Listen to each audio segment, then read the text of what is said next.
Great. I see you, and you see me, and they're seeing both of us. Yeah, dude. Thanks for having me. Of course, I tried to get fancy and use a new microphone. Not there yet. I'm not there Yeah. yet. Yeah. Yeah. No, you gotta. Yeah, you gotta like whenever you test a new piece of gear, you gotta have the old one like right there on standby, Yeah. because there's always something weird, Yeah. that happens. Especially with But me. Everyone knows my stream started, we'll say, very bare bones. Like, thank you, Ted, for the resub. Thank you, Mike, for the resub. I started with just like my phone and then an iPad and then my old computer, which was like too slow to run anything. So I could Yeah. only, like, this today wouldn't happen. I couldn't have you on Skype and also run Streamlabs. It just didn't Yep. work. No, I just did my debut Twitch just on Saturday. So Yeah. my very first one, and everything, on the technical side pretty much went off without a hitch, Yeah, which was awesome. looks good, sounds good. Yeah, I was surprised, I know, like, I heard all the horror stories, like, I tried to do my due diligence, but I was like, hey man, everything worked out. So It's lovely when It's that good. happens. It's lovely. It We is. always joked. Oh, thank you, Warlock, dropping 5. I appreciate you. We always joked because, like, on my early streams, I'd always like drop my phone. Like, my phone would fall over midstream, so like it wasn't a B-Sal stream unless like the phone fell off the table or something. It was ridiculous. But we're here now, and we're much better. It looks way better. Yeah. Dude, man. how are you, man? I'm pretty good. The last, I guess, 7 months is, you said you've been doing this for, and that's kind of when it all went south. Yeah. And at first I think the whole pandemic and having to leave in the middle of a tour to go home, middle of our 20th anniversary tour, that was real hard and really, to be frank, depressing. Yeah. And then, kind of settled in, found a few things to do around here, found a little bit of a routine, a little bit of a groove. And, I'm hanging in there. I'm doing okay. I mean, I'd do anything to play a show, but, but I'm coping with it. That's good. I think by now, either people are going through. It's funny. Well, it's not funny, but it's true. Like, there's always like the first wave and second wave of COVID and everything that's been happening, and like things are kind of like, oh, it's gonna happen again, whatever. It's like I feel like people are going through their own first and second waves. Like, me and my wife were talking about this last night. How like at the first like 3 months were like blissful. Like, I was home. Nothing was happening, so it's like work didn't exist. I didn't need to like go to the studio. I didn't need to do anything. It was just like be in the moment with my family, and it was awesome. And then you go through that thing where like you start itching and you need something to do, and like Twitch was a big thing for me that like connected me with fan base and just talking to people and stuff like that, which was really awesome. So it's going through those waves, you know what I mean? But no, absolutely. No, I think that's I was the opposite. I think because I was just pulled out. Like, the rug was really pulled out from under me, and like 20-year anniversary tour, that's no little thing. And we'd planned it for so long, it was going so well. Like, all the shows were selling out, and we're doing, just everything was going so perfectly. And in terms of like getting real here with everybody, like that was supposed to be our entire income for 2020, right there in that tour. And we got through 10 shows, which basically paid the expenses. So we were lucky we didn't have to go into our own pocket, at least. But then we got home like, oh, well, we were really counting on this money. Yeah. So, I think, it's been tough to kind of try to figure out, ways to get by. I'm lucky. I don't live in Toronto anymore. I live in Windsor. Yeah. So it's a lot cheaper for me to live here. Yeah. I don't have like I have a pretty low mortgage payment, Yeah. But that can't be said for everybody else that lives like in Toronto in my band. So, it's been tough, but we're coping, we're getting by, and we've done some fun stuff. Absolutely. I think every band is, a lot of the bands have been figuring out stuff, you with just like doing like the kind of like quarantine video and stuff that you guys did. Yeah. And obviously you have the podcast, like there's definitely stuff to keep you busy, which is good, but it really is. It's like, what else do I do? You know what I mean? Like, what else can I do? Which has been, it's been definitely challenging to figure out, but at the same time, like, kind of cool. Like, I love going through those kind of like downs where you really have to like figure it out. You know what I mean? Like Yeah. because coming out the other end is always a wonderful thing, but it's definitely crazy times. It's always like my intro question for people because everyone's been going through it differently. Obviously, you're in Canada, which I mean, how is this whole thing even like? I guess Toronto's your closest major city. Yeah, actually, I live right across the border from Detroit. Oh, So, okay. So you're like, I live only 10 minutes from downtown Detroit, but the border's closed, yeah, so no one can get in or out. And makes sense, but it's been a bit annoying. There's lots of things in Detroit that I do all the time. yeah, It's kind of my home base, so that's annoying. But no, man, I just fuck, I totally lost it. Where was I going with that? Oh, how's it going? But no, in Canada, yeah, in Canada, the initially we were doing like about the same as the U.S. Uh, and then our numbers like drastically fell yeah, to where we were doing really, really, really well, and we were like at a fraction of you guys. And I thought this thing was going to go away because we were talking about the entire country having like 150 new cases a day at one point.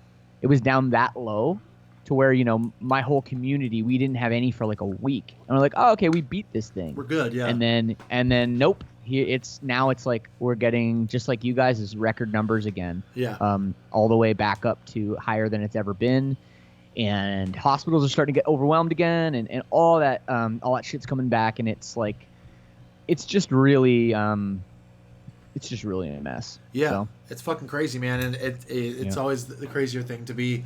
And I mean, our line of work, we're last on the fucking list, man. Like we are. Dead We are dead last. And I've talked to yeah. I've talked to some people like, obviously this whole situation was interesting for us because we went through an obvious shift in our band recently, and like that we couldn't do anything. We couldn't do Right. like a live stream, or we couldn't do like stuff online to keep us busy. All we could do is like fun merch stuff and whatever, but we like couldn't play, so Yeah. that's all just happening now. So it's like, fuck, we had to wait 7 months to like do any of that kind of stuff. I mean, I've seen you've done like, didn't you do like an acoustic drive-in show? Or Yeah, like no, it wasn't acoustic. It was full band. full band. It was amazing, man. Like I don't know if you guys are set up yet to get back out there, but if you are, I highly recommend it because like it felt incredible. Yeah. Like everything about the day, it felt normal for the first time in months and months, right? So we rolled up. They'd set up this giant stage in a field, Yeah. very, very Warped Tour style, but just one massive stage with massive 40-foot screens, and we got there, set up the gear on stage, had a sound check, like they had a little RV for us, like backstage, like everything was normal. And then we got ready, we went up there, we played.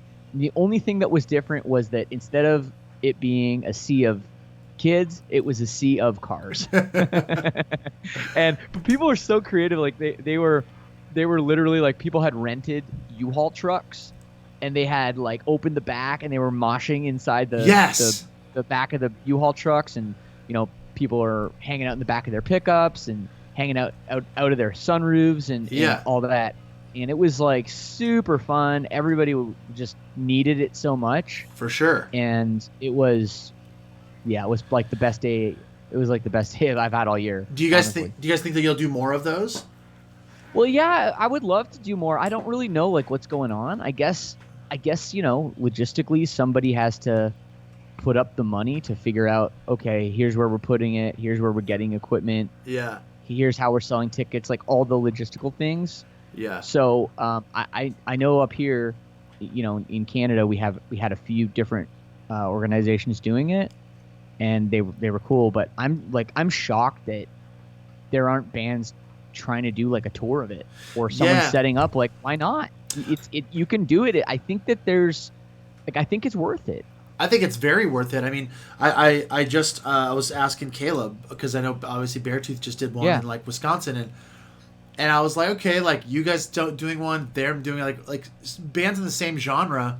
Like what was it like? Yeah. Were the fans into it? Was it cool for the band? Like what was the turnout? And both, I mean, you and them so far have had like really great turnouts. People were stoked, and it's like I've said the same thing where like you put a couple bands on tour, if you could book a tour of it, like everyone on the tour gets tested weekly. Like Right. local crew all follows all the protocols, masks, gloves, all that stuff, and it's like keep it safe. Like that could be really cool for a lot of people. You know what I mean?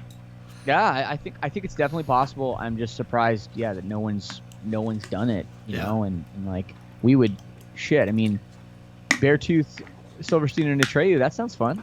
And dude, I think the people. What do the people in the chat think? Do they think that would be a nice thing to do? Would they come literally, see it? literally like 2 minutes ago, someone was like, "When's the Silverstein Atreyu tour?" It like Right. I don't Right. think Yeah. this is something that's come up with us. It's funny because I think you guys did tour with last year. You did a co-headline tour with Amity, right? No, No. who was that? That was sorry. What? That was fucking Census Fail? Census Fail. Just kidding. Yeah. Yeah. But there's that band's come up, and you guys have come up so much, not only in the last like few years, but like in the last 15 years. Oh, Where I it's like, know. why haven't we? And that it was funny because I wanted to bring that up. Like we have such a close history in so many Yeah. ways, but somehow we've never like fully connected. We've done chunks of tours together, this and that, Yep. but like the label nonsense, like Yeah, the scene, exactly. the everything. There's so many things. Like the road all leads to so many of the same things, and you guys are one of those bands where it's like, why have we never done that? Like, why has that never happened? No. I have a few memories there. Well, obviously, like you guys were on Victory, and you'd put out your record like a year, kind of like a year before we did. Yeah, And you kind of got right. You were in there right before Victory like exploded, right? Like Yes.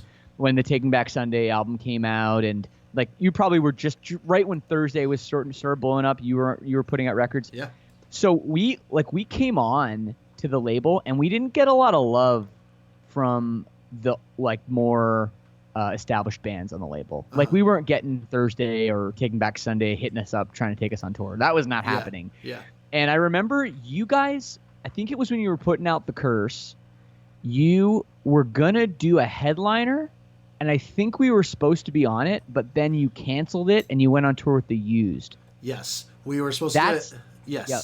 it was that chunk of time was the first big turning point in our band. We were supposed to do a headline tour, and then it was The Used, and then straight into Taking Back Sunday, like back-to-back months. Right. And we were like, I don't know how we got this, I don't know why we got this, but we can't say no, kind of thing.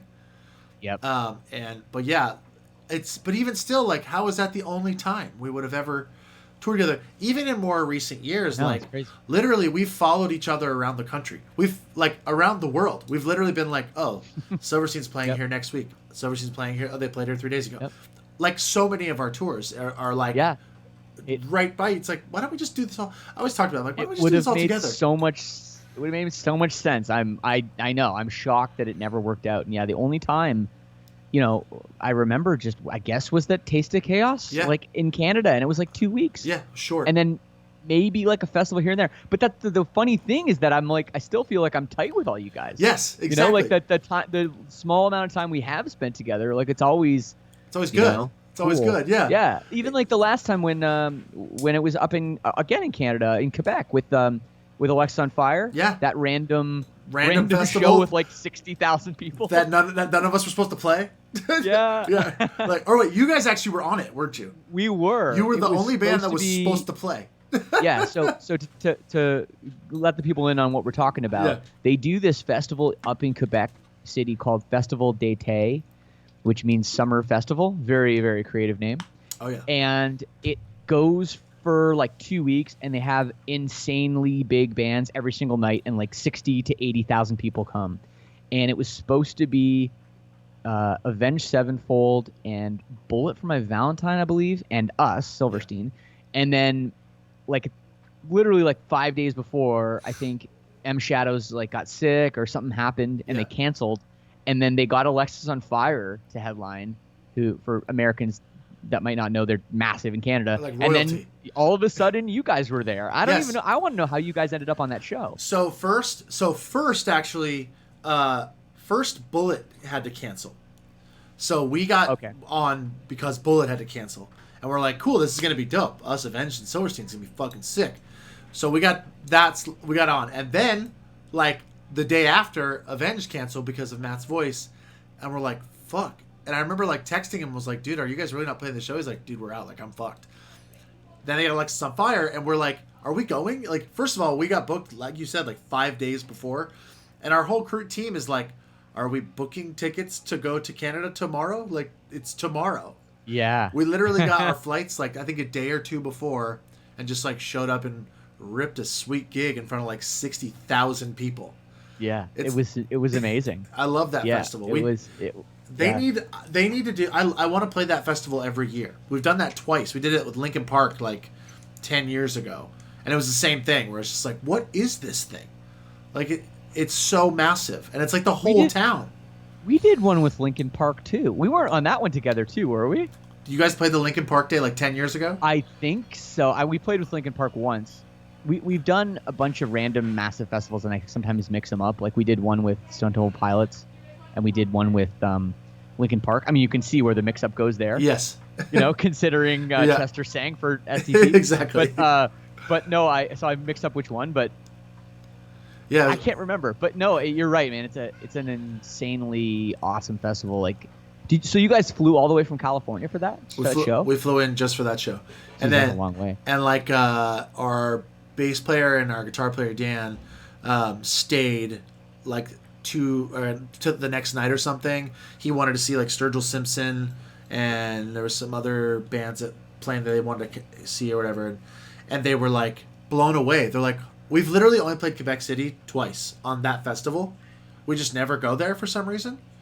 And he was like, I remember him like texting and calling like our group text and emailing our management stuff that was like, we have to come here. Like, me and Dan have just been getting like harassed all day. Like all day, that are like, oh, people are Atreyu. He's like, what the fuck's going on here? Like, we don't get treated like this in LA or like in our hometown. It was like, why don't we ever come to this city and play where obviously people are into it?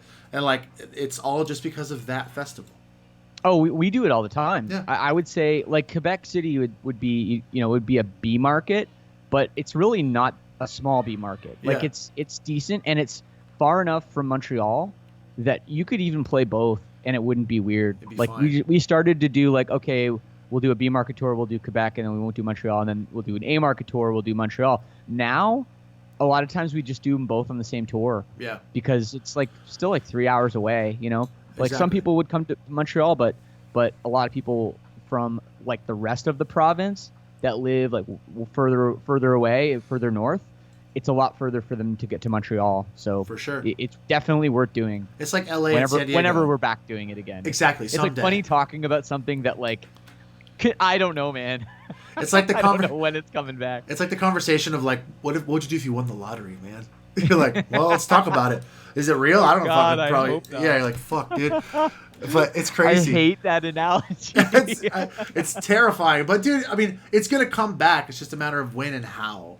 And I was talking to some buddies yesterday, and people have like different opinions on all this shit, and different opinions on like the legitimacy of numbers and everything and blah blah. And I was like, listen, I myself am being safe. My circle is very small. When I'm in public, I wear a mask. I'm very hygienic with my frickin' hands and face. Like, I do everything I'm supposed to do.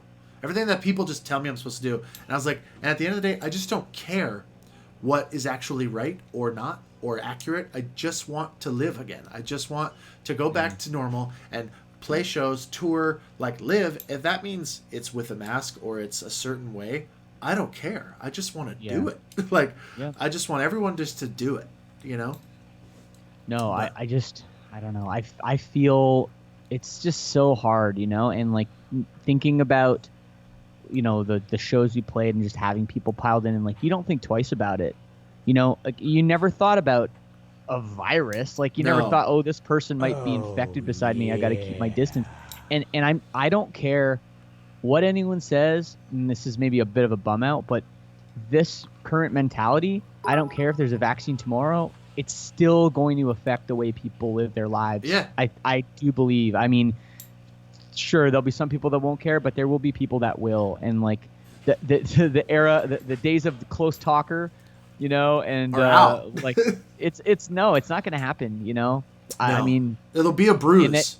it makes me exactly, and it makes me sad, and I hope I'm wrong, but I don't know, it doesn't look good, man. Yeah, it'll be, there will definitely be a bruise for a little while, uh, until the world is like normal again. Because you look at like you look at fucking SARS and anything that's been like, oh fuck, there was an outbreak and a lot of people were affected and it fucked people up, a lot of people died. Yeah. Like at some point the numbers will go down to a point where it's like pretty much this isn't a thing anymore, and people, but that's gonna take a while. Like you said, people are still gonna be like weary and Oh, like sure. I don't know, like some people will come to shows and like I think especially like our type of shows, it's such an emotional release for people that people might just fucking go off the rails and like not care. But I feel like there's gonna be a lot of fucking people in masks at shows, like even when Yeah. shows are happening again.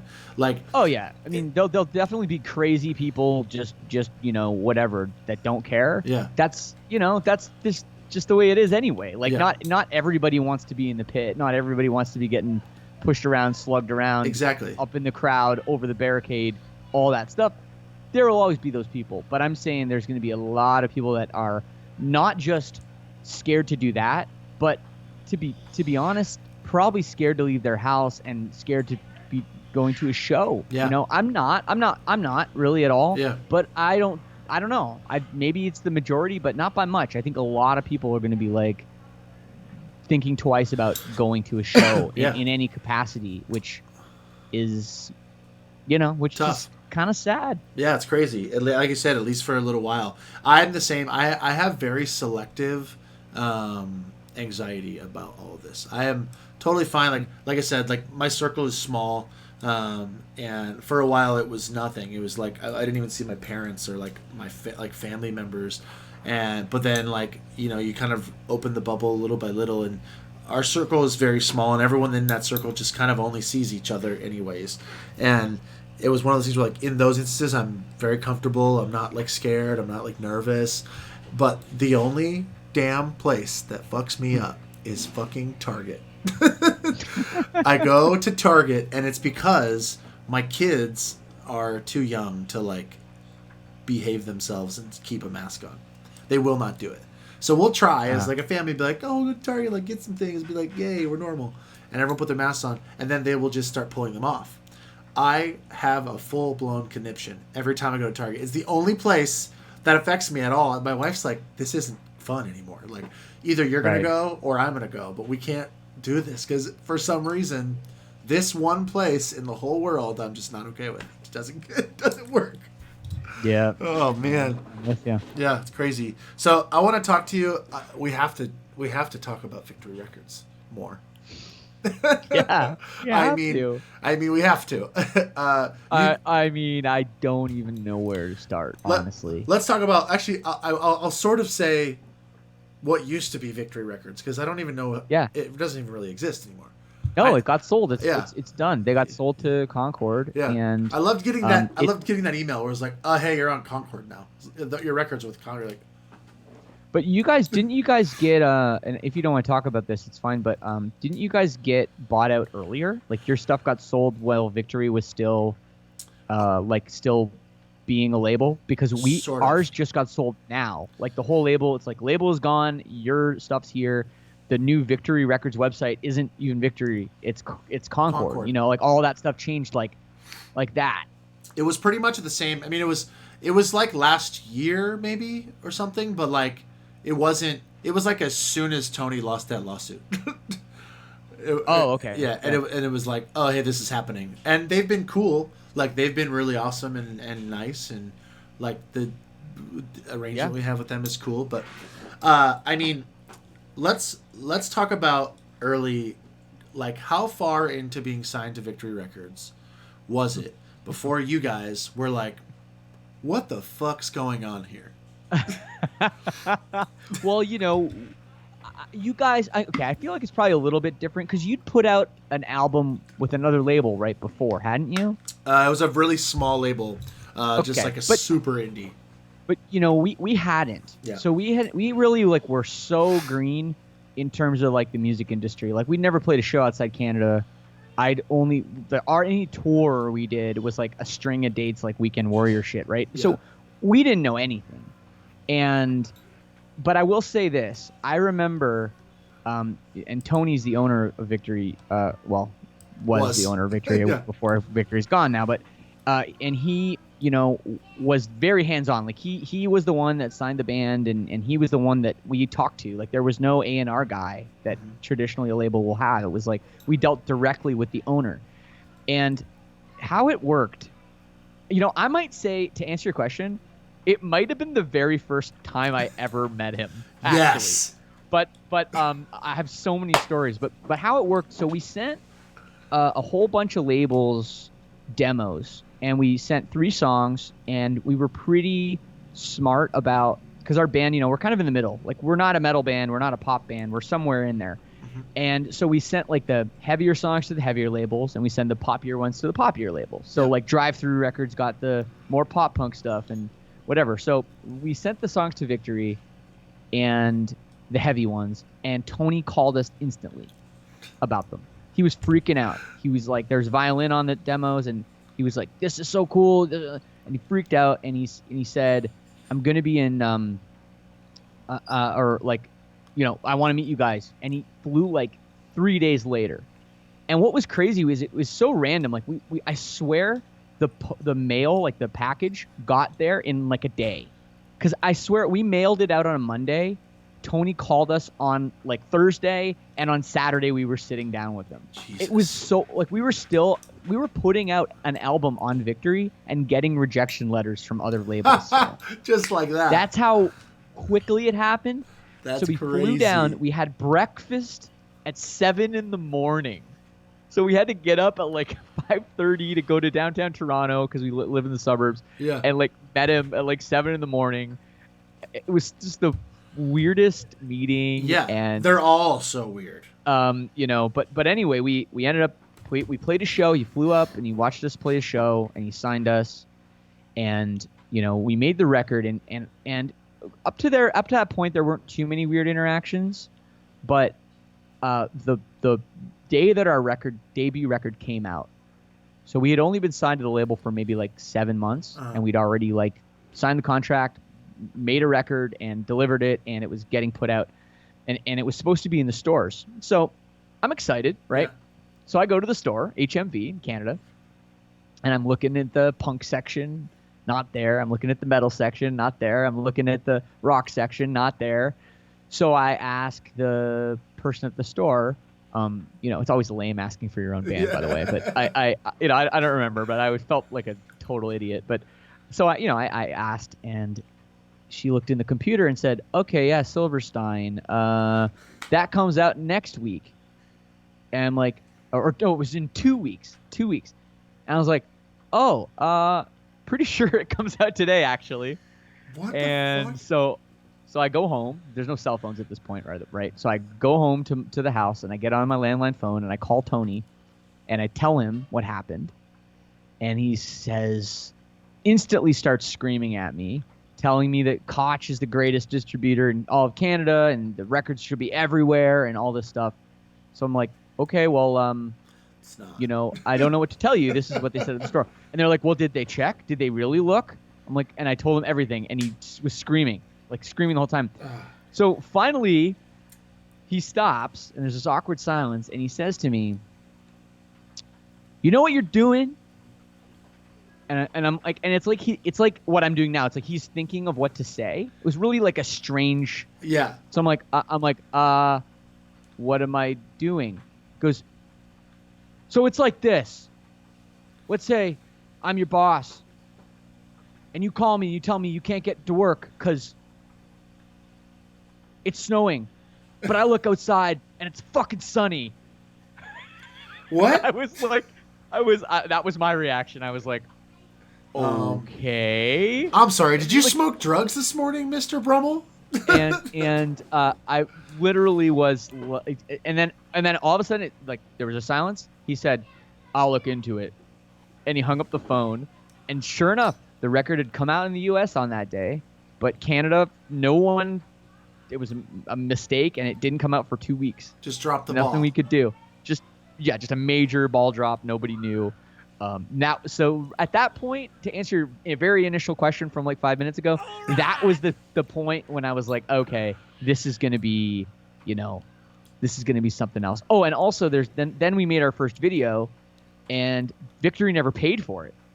What? They never paid the bill. So we were getting hit up by the video director and the company for years. Oh my God. For years saying, hey, we still have this outstanding invoice. Victory, like, this is like just a few months after putting out our album. We're dealing with this. Like, what? The Victory Records label, like, Taking Back Sundays, like, at like 200,000 records at this point, and everything. Like, they have all this money, and they can't pay like a $5,000 video bill. We're not talking big budgets here.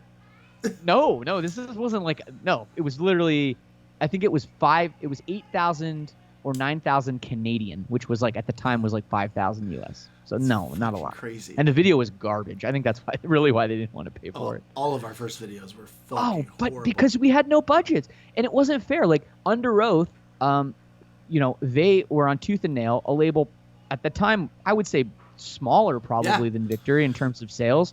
They had some big bands, but Under Oath was like, they were going to Sweden and they're making like these crazy big budget videos and stuff. And it's like, and then we look at our budget and we're selling more records than them. And it's like, oh yeah, here's $5,000, which is like, I'm talking Under Oath was getting like 100. It's and we're getting laughable. 5. Yeah, it makes no sense. Makes no sense. But that's just Tony though. That's just Tony just nickel and diming everything. It's bananas. We had a very similar thing. Like the first time we met him, like he would always like call and just be like, "Oh, like you guys are gonna be the fucking next biggest band in the world." He would just like same thing, just yell on the phone, and it was like, cool, man. First time we met him, we'd always like he brought us to the office. Always early as fuck in the morning, which was never fucking rad because we'd be like, oh, we have to go to, like, we're playing Chicago tomorrow. Tony wants us to come in at 8 a.m. So we have to drive all night to get to the Victory office by 8 a.m. so he can order us, like, shitty pizza. We'd go to, like, Chicago and he'd get us, like, the shittiest pizza. We're like, isn't Chicago, like, known for fucking pizza? Right. And, like, just literally yell in his office and, like, act like he was the most roided up, pumped dude in the world. He'd always be like, I run 6 miles every morning to your new album. Yeah. And we're like, you run 6. You love to say that. Yeah. And he's the chubbiest avid runner I've ever met in my life. But same. Did you guys ever, once you guys realized, could be incriminating for both of us, but I don't think so because the company doesn't think this anymore. Did you guys ever, once you found out what was happening, take liberties with the Victory Records merch store? Oh, like, well, you mean all the products, like the band merch? Yes. Well, that's the thing. They were pretty cool about that. Here's what I remember the first time we went into the warehouse, they let us take like pretty much whatever we wanted. They were like super cool with it. Yeah. And they were really actually kind of pushy about it.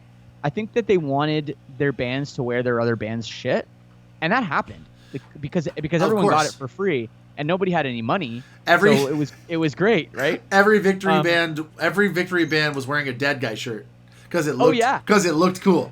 I had I love Dead Guy, but I'm saying like about half the people, they're just like, "It's a cool shirt." Oh, I'm sure. No, I had had at least 4 or 5 of those Pentagram Dead Guy shirts that I wore like on stage. It was like my stage shirt for years. For sure. People used to laugh at me. They'd say, I'd play the show and they'd be like, last time you played here, you were wearing the same shirt. Like, is that your only shirt? And I'm like, kind of. Sort of, yeah. It's kind of my only shirt. Yeah. It's the only way I can find now. So the story that I heard was they were cool about it. And so we used to like be pretty, liberal in taking like a lot of stuff. And then one day I heard, I think it was Glass Eater went in and each of those dudes rolled out like 3 garbage bags full of vinyl and hoodies and everything else, like cleared them out. And after that, it was like a little more, they were like started writing them down at least. So they tried to do the write down with us a little bit. Then one time we, like our management at the time went through our like statements and there was just all these chargebacks for like Thursday merch and Dead Guy stuff. We're like, No they charged us for way. all this stuff that they gave us. So, but then, did you ever perhaps take liberties in the 2 merch items they were supposed to have in the warehouse for your band, but was actually like 6 or 7 random items that you've never seen before? Oh, Did you ever run into that situation? What, where they were making stuff and selling it without your permission? There was essentially like they were legally allowed to have like 2 designs of ours. Okay. That they could sell, and obviously they printed it in house, in the back of the warehouse. Yeah. We would go and be like, what are all these designs? Like, there's all these other things that we haven't approved and don't know what they are.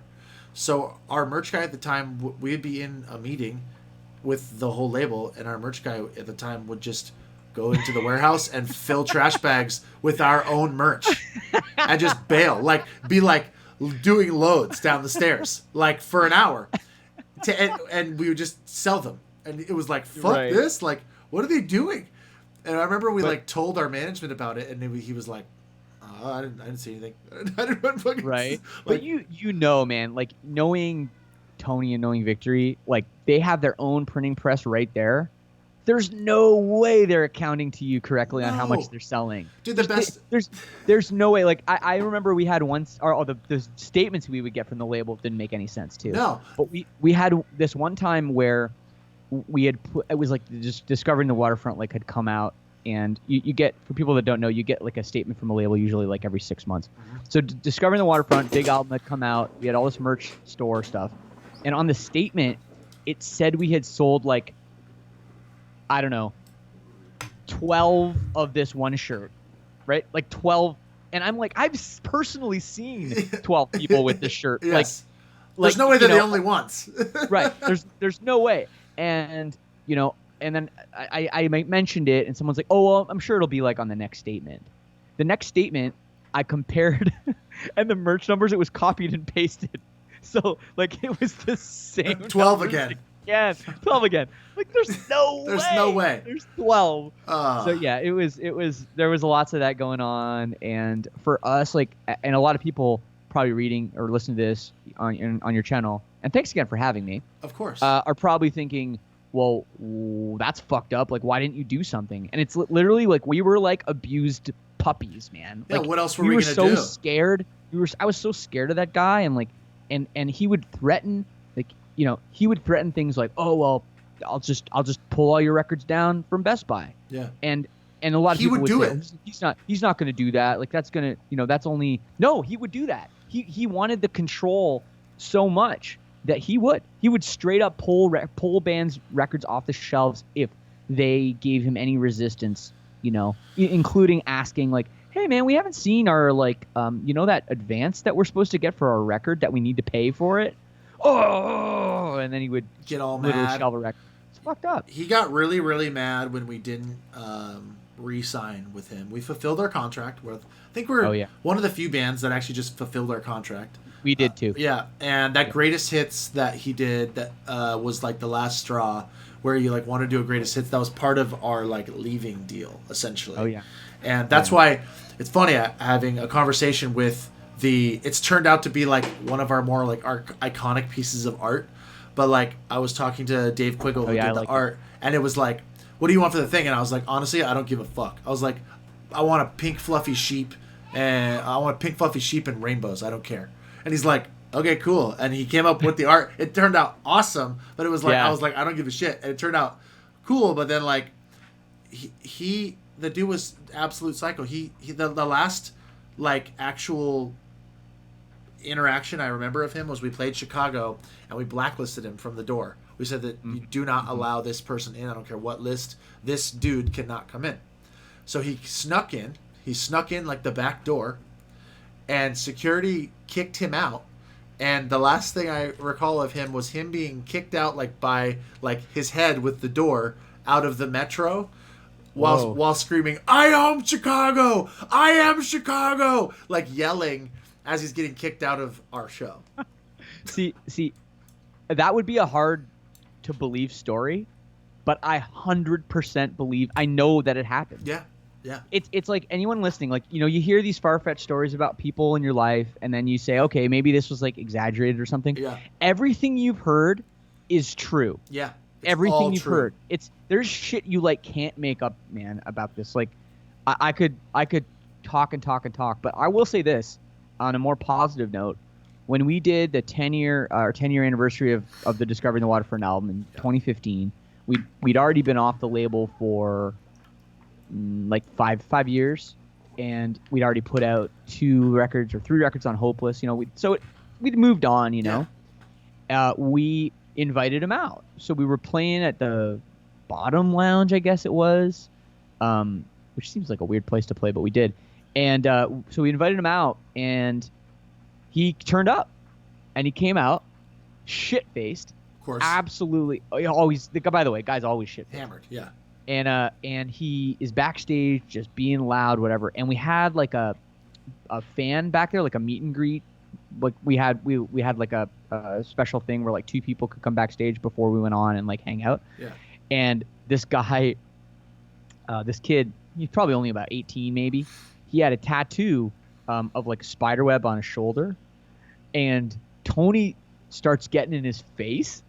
This is like an 18-year-old kid, and he's like, and he starts like doing this. I don't know if they can see me. Yeah, I'm like poking his spiderweb tattoo, and be like, "Yeah, you think you're hard? You think you're hard? You ever smashed a Nazi in the face with a brick?" What have you? And the guy, yeah, no, I won't say anything. Anyway, yeah. So the guy's like, you know, what do you do in that situation? This psycho's coming at you, so he's just like backing up, like, hey, it's okay, man, it's okay. And like Tony's like straight up trying to fight him in our dressing room. Like what? In our dressing room. Fuck. So we had to like, I don't know. We ended up trying to like diffuse the situation, and then we played. And he's like, I've never seen. It was comical how hard he was rocking out like side stage, like the whole time. And then of course disappeared. I don't know if I ever saw him after that.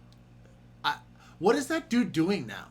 Like, what the fuck is that dude doing now? I think he's got a lot of money, and he can do whatever. Oh no, there's a new label. But how does he? He had to give all this money. Mission 2. He had to. Mission 2. It's Clint, Tony, and Clint are doing it. What the fuck is Clint doing? Why hasn't he ran for the hills?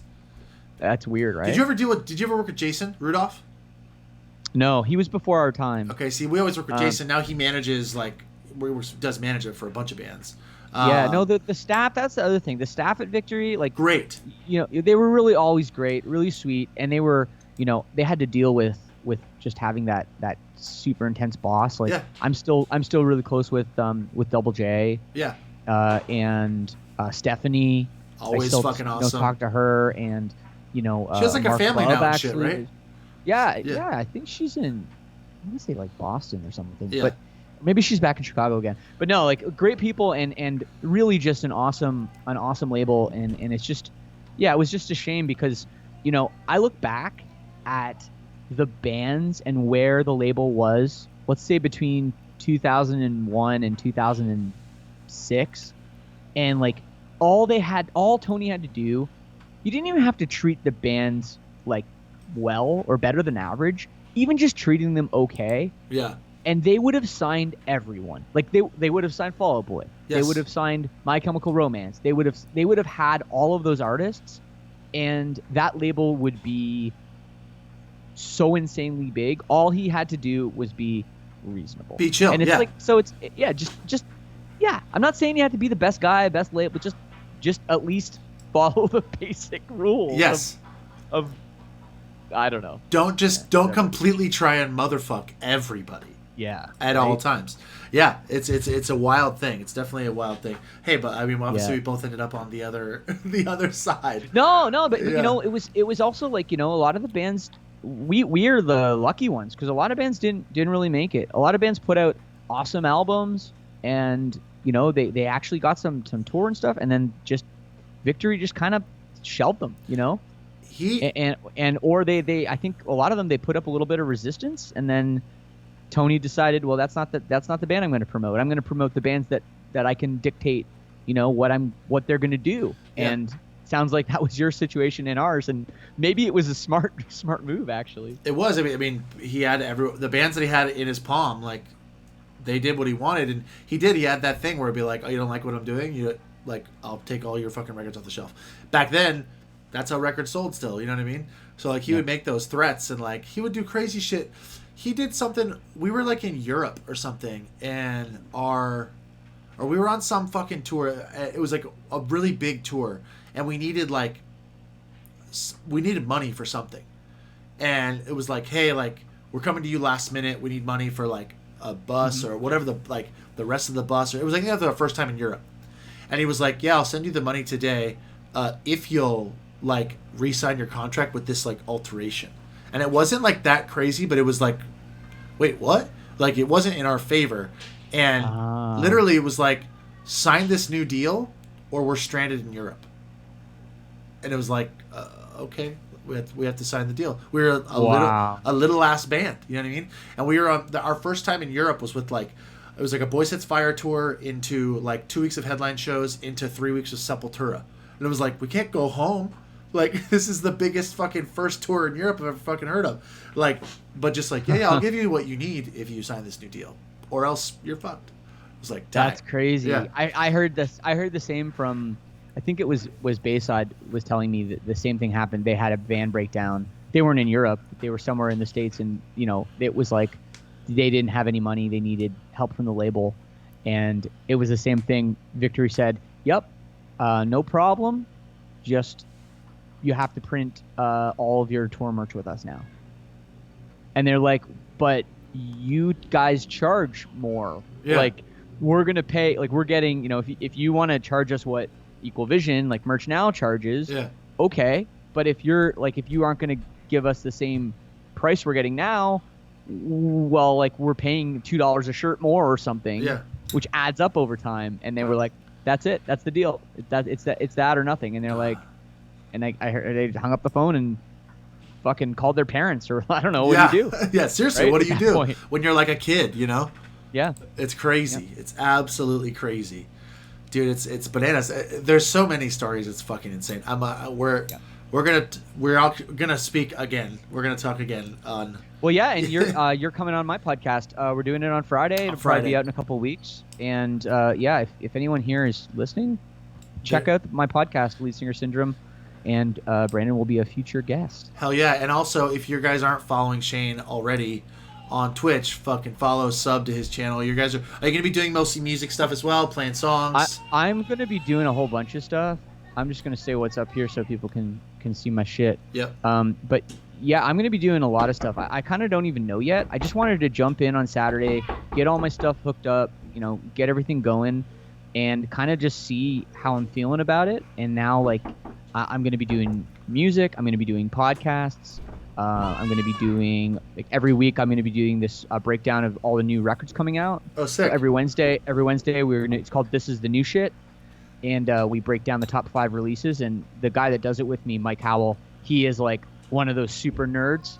So, like, every week in the top 5 will be some band I guarantee you've never heard of. That's awesome. Right? That's awesome. So it's not just like, okay, these are the top, like, 5 most popular things coming out. It's like he's like curating it, you know. So we do that every week, and then, you know, I'm probably gonna hook up a Switch or get some retro gaming going too, you know. For sure. And then who knows what else, you know. I got lots of little ideas, but awesome. I'm excited just because it's a great platform. I just love I just people on here, like, it's a different breed, man. It is. You know? It's the most positive form of social media that I've ever been a part of. Yeah, exactly. And you there's community here, like the people that, like, all of my, like, regulars and all, like, the OGs that are, like, still on, like, almost every fucking stream. Like, I know them personally, like, by name, and we chat, and, like, in our Discord, like, that we chat, and, like, everyone's, like, there for each other. Like, my Discord is so sick. I get, like, inspired because I'm just going on and it's like, oh, like, having a rough day, and it'll be like 25 people are like, oh, what's up? We're here for you. Like, what do you need? Let's chat. Let's do a video chat later. Like, they like watch movies on Saturdays on my Discord. Like, they'll vote on a movie. It's like, that doesn't exist anywhere else. Right. Like, that doesn't exist. So it's definitely awesome. I'm stoked for you. Everyone go follow Yeah. Shane. Fucking follow his Yeah. channel. Sub to his channel. It's going to be worth it. I'm fucking stoked. I'm so stoked you came on today. I'm really excited to get to talk to you again later this week. Yeah, man. I'm fucking No, pumped, man. we're breaking the ice, and it's gonna be great. And like, I'd love to come back, or 100%. whatever. Yeah, we could Actually, do. and I think, you know what? Well, actually, we might as well do the conversation on Friday live on Twitch. Why not? Yeah, we'll So do let's it. do it. We'll do it on. So yeah. So make sure everybody here adds Shane Told, and then on Friday we're gonna do it. What time? I think we said planned a time. 1:30. One of the probably it's about the same as there. We could do 1. Yeah, Let's do 1. I think I got it here. I got you locked in. Dope. Of course, the one time I'm looking at my phone, it's not working. It looks like I got 12 p.m. noon Pacific. That would be Perfect. 3 o'clock Eastern. Noon. So Dig it. Yeah, dude, I can't wait. I'm stoked, dude. I'm stoked to chat more. We have a million other things we could talk about. Always a pleasure. I was stoked to get you. I have gotten requests for you to come on here, and people have been like, how come you've never done lead syndrome? I'm like, than anything I've ever gotten. And I'll also say that today, I think so far of the guests that I've had on this segment that I do, this has been the highest viewed, consistent viewed one. So you, my friend, are special. Winning. I love it. They still say that, right? People still say that, right? If they don't, we do. We will. Brandon, all the best. Hell yeah. Thanks everybody for the love out there, and yeah, I'll see you Friday. Talk to you later this week, buddy. All right, man. All right, take care. What a freaking legend. Love that dude. It's funny because, like I said, thank you, Necro, dropping a little easy 5. I appreciate you, bud. Emily Silvertooth, thanks for hanging with us. Shane's such a good dude. Definitely go follow him on Twitch. Go sub to his channel. I'm going to be on there on Friday for Lead Singer Syndrome, which I'm stoked. I'm a fan of the podcast. I'm stoked to finally be on it. I think that's fucking awesome. Thank you to whoever I forgot that subbed earlier. Pink Ranger. Fucking thank you. I am the arsonist for cheersing. Fucking Mike gifted a sub. I appreciate all you guys. Warlock gifted 5. So sick. Today's been such a rad day. Brandon is now following. Brandon's following Brandon. But yeah, stoked. I feel like there's stories that can go on and on and on and on and on. We should do me and Shane should do a freaking do like a dueling piano thing one day. Just dueling songs. Just get on and go song for song, acoustic. Bam, bam, bam, bam, bam, bam, bam. That would be super fun, I think. Yeah, we should do a weekly segment where we just talk shit on Victory.